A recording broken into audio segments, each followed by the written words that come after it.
Secondly जनाब जो दूसरा है वो बड़ा इंटरेस्टिंग है। बहुत सारी कंट्रीज डिफरेंट तरीके से रेवेन्यू जनरेट करने की कोशिश कर रही हैं। आप किसी भी मुल्क में जहाज के जरिए तो जाते हैं, लेकिन क्योंकि समंदर और ये खलीज फारस के किनारे ये सारा इलाका जो है यूएई का ये वाक़ है, गल्फ, पर्शियन गल्फ जिसको हम कहते हैं।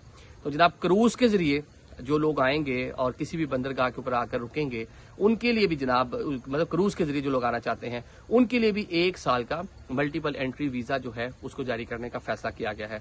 हाल ही में कतर और यूएई के माबैन क्रूज शुरू चलता है, वो बड़ा मजे का, वो 1-2 दिन का समंदर के अंदर होटलिंग शोटलिंग ये वो इस तरह की सारी चीजें। और अब पाकिस्तान ने भी प्लान किया है, कराची से बाकायदा तौर पे क्रूज जाया करेगा यूएई या ओमान के लिए इब्तदाई तौर पे शुरू करेंगे। आगे चल के यूएई के साथ भी हम कुछ ना कुछ चीजें डील शील कर रहे हैं, हो सकता है वो भी हो जाए।